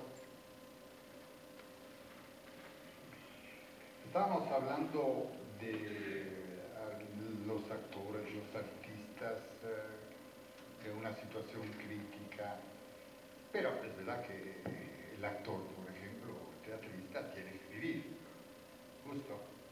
Y ahí empieza el drama de la enajenación de una persona que habrá hecho una carrera, ¿no?, para poder desarrollar su arte y se encuentra con el chantaje. ¿Cómo le hago para expresar mi arte? Me dieron mi licenciatura y ¿qué hago?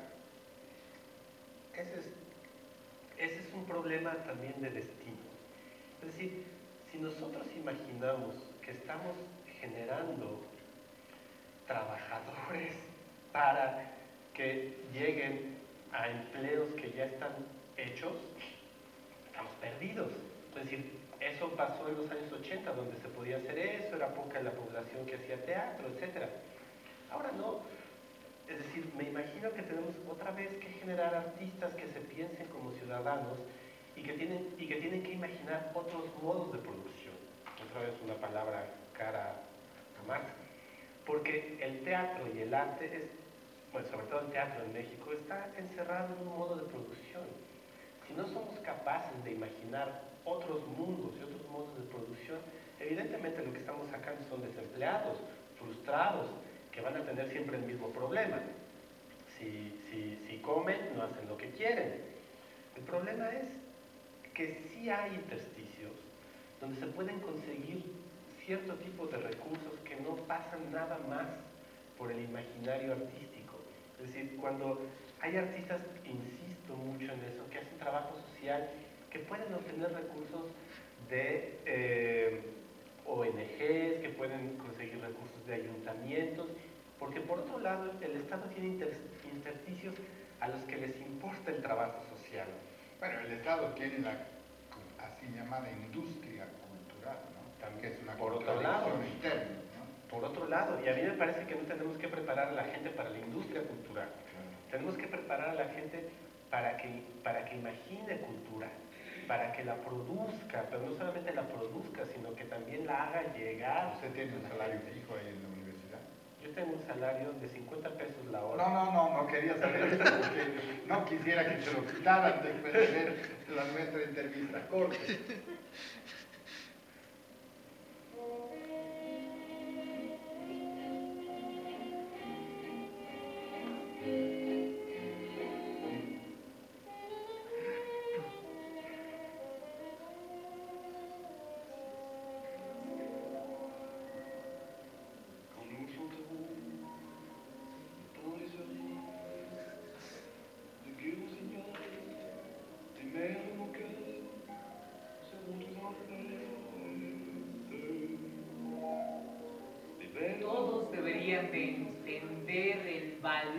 de la Comuna de París. Ese glorioso episodio de la historia humana. Todo empezó por una estupidez de Napoleón III. El sobrino de Pepe Botella. Exacto, era un bufón, un actor, actuaba, sonreía a las multitudes, mientras 16 millones de campesinos vivían en casuchas miserables y sus hijos morían de hambre. Pero como había promovido las elecciones, la gente votaba, pensaban que eso era la democracia. Un error muy común todavía en nuestros días, ¿eh? Bueno, pues este Napoleón III cometió el error de atacar a los ejércitos de Bismarck. Fue derrotado rápidamente y las tropas alemanas victoriosas marcharon sobre París. Pero fueron recibidas por algo mucho más devastador que el ruido de los cañones. El silencio. Encontraron las estatuas de París cubiertas con paños negros y una inmensa, invisible resistencia silenciosa. Desfilaron rápido por el Arco del Triunfo y sabiamente se fueron. El viejo orden, la República, los liberales, como se llamaban a sí mismos, no se atrevían a volver a París. Temblaban de miedo, porque al irse los alemanes, París estaba ahora tomada por los trabajadores, las amas de casa, los intelectuales, los empleados, los ciudadanos armados. El pueblo de París no formó un gobierno, sino algo que los gobiernos siempre temen. Una comuna. La energía colectiva del pueblo, la Comuna de París. Las calles, la gente se reunía a las 24 horas del día, en todas partes, por toda la ciudad, en grupos de 3, 4 personas. Tomaban decisiones juntos. Mientras tanto, allá afuera, el ejército francés sitiaba la ciudad, amenazando con invadirla en cualquier momento. París fue el primer enclave de libertad, la primera ciudad libre en este mundo de tiranía. Solo duró unos meses, pero la Comuna fue el primer cuerpo legislativo de la historia que representaba a los pobres. Sus leyes estaban hechas para ellos, se cancelaron sus deudas, se pospuso el pago de las rentas, las casas de empeño fueron obligadas a devolver las herramientas y cerraron. Los miembros de la Comuna se negaron a cobrar un salario más alto que el de cualquier trabajador. El horario nocturno de los panaderos se eliminó completamente y a todos les fue permitida la entrada libre al teatro. ¿Cómo ves? Ay, ajá. Obvio, sí, se reabrieron los museos, se organizó una comisión para permitir la instrucción a todas las mujeres, algo que nunca se había visto, ¿eh? La Comuna declaró que el propósito de las escuelas era enseñar a los niños a amar y respetar a sus semejantes, y ahora hablan sobre la educación. ¿Pero qué les enseñan a sus hijos? Educación de excelencia, solo lo que es necesario para tener éxito en su mundo capitalista. Los comuneros comprendieron la importancia de la educación, no con las palabras, con los hechos. Destruyeron la guillotina, ese instrumento de la tiranía, aunque sea de la tiranía revolucionaria.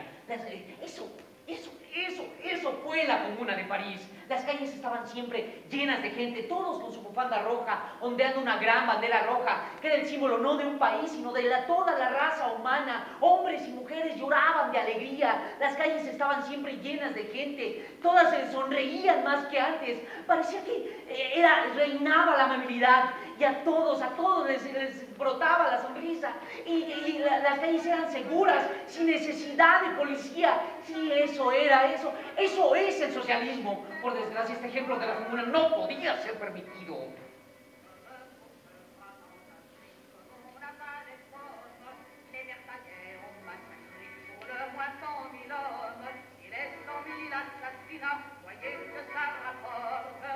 El ejército de la República entró, comenzó la matanza. Los miembros de la Comuna fueron llevados al cementerio, puestos contra el muro y fusilados.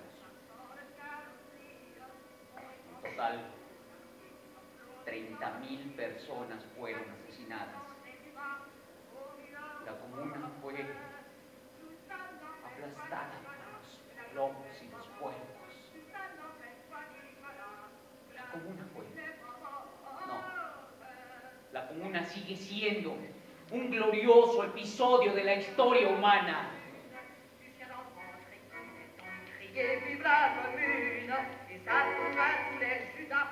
Hoy sería posible pensar a la Comuna.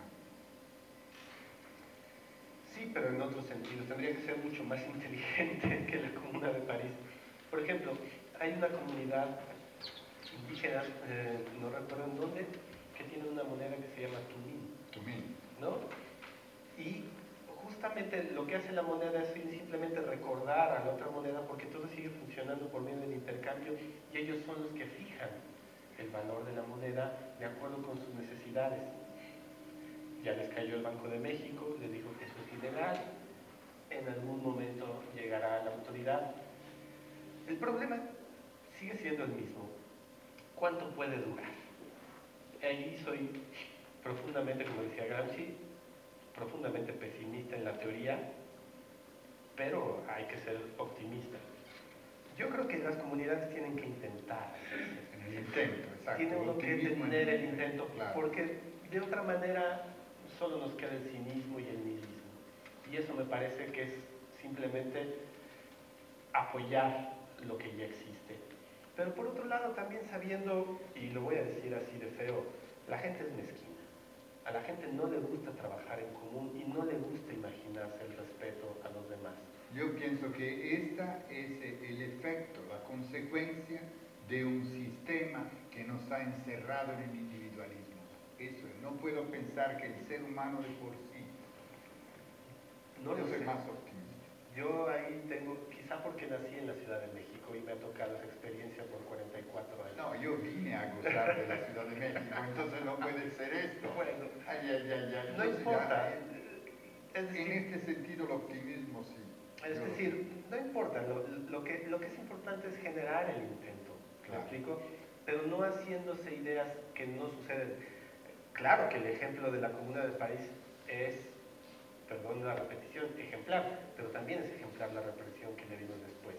Tenemos que ser mucho más astutos que eso, ¿no? Tenemos que imaginar y que saber muy bien cómo funciona el enemigo. El entusiasmo solo no paga. El entusiasmo solo no. A ver, Ninguna manera. corte y vamos a ver. Me hace falta que mi ella se sabía que cómo decir las cosas. Está bien morir en verla, pero recordarme en París, inmenso. No podíamos sentir que era como una soledad. Así que la ahogaron en sangre que hace feliz Navidad, feliz Navidad. Siempre que en algún rincón del mundo la gente comienza a experimentar una nueva forma de vivir, diferente al viejo orden, diferente al viejo orden.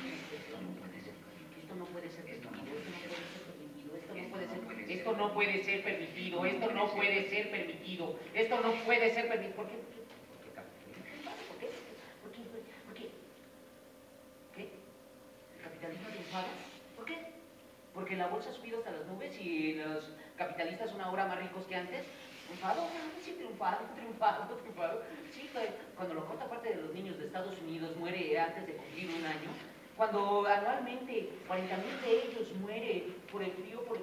Sí, triunfado, sí, triunfado. En la ciudad de Nueva York, desde antes del amanecer hay una fila de 100,000 personas esperando por solo 2,000 puestos de trabajo. ¿Qué va a pasar con los otros 98,000 rechazados?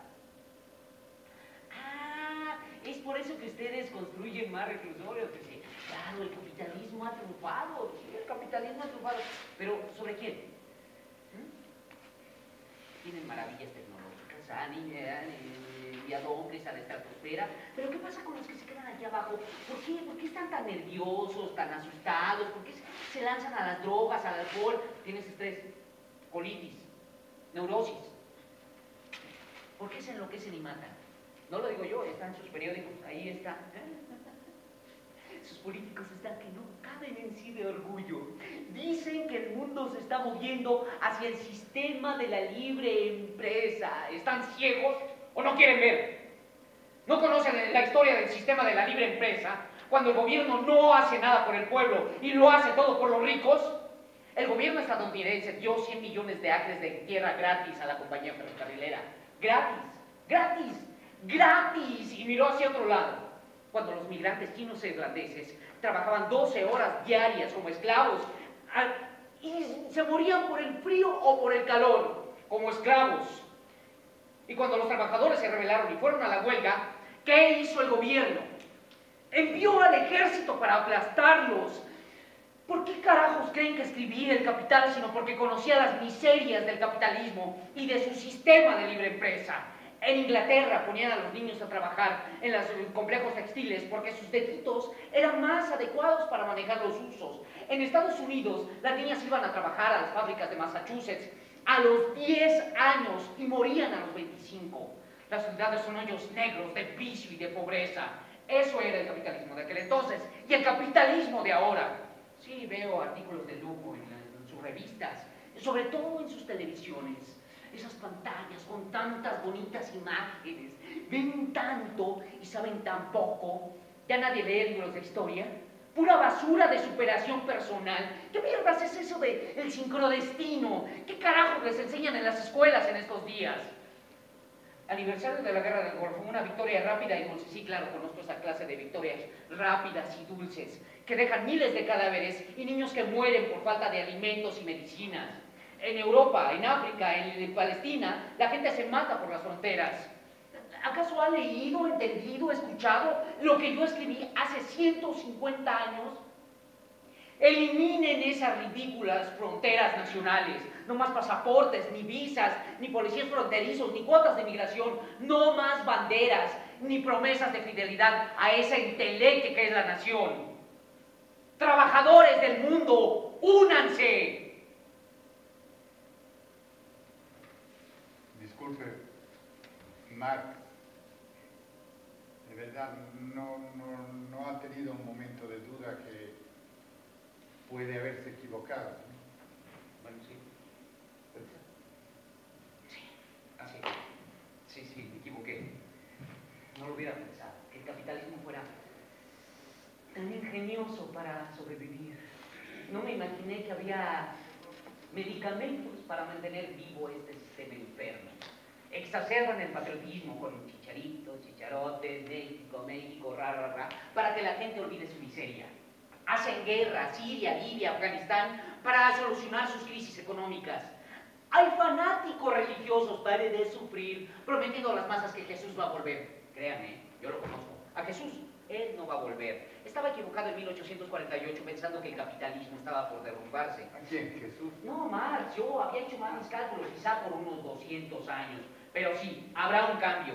El pueblo no es tonto, lo vuelven tonto, pero su instinto, su sentido común, terminarán por unirlo. Ya ha pasado otras veces, acuérdense de la comuna, puede volver a ocurrir. Y cuando sucede, hasta Lincoln decía que no se puede engañar a todos todo el tiempo. Así es que puede volver a suceder, pero a lo grande. Y cuando ocurra, los que están en el poder, con toda su riqueza, con todos sus ejércitos, no podrán evitarlo. Sus propios siervos se negarán a servirles, sus propios soldados se negarán a obedecerles. Por supuesto, el capitalismo ha hecho maravillas, milagros de la ciencia y de la tecnología, pero está preparando su propia muerte. Por su hambre voraz de lucro, más y más y más y más, ha provocado un mundo todo revuelto, lo ha convertido todo, el arte, la ciencia, la literatura, la música, el teatro, la belleza misma, en mercancía para ser comprada y vendida. Los propios seres humanos son artículos de consumo, y no hablo solo de los trabajadores de la fábrica, hablo de los ingenieros, de los médicos, abogados, maestros, todos tienen que venderse para sobrevivir. ¿Y qué va a pasar cuando se den cuenta de que son todos seres humanos y trabajadores y que tienen un solo enemigo común? ¿Qué va a pasar? ¿Se unirán? ¿Harán satisfacer sus necesidades?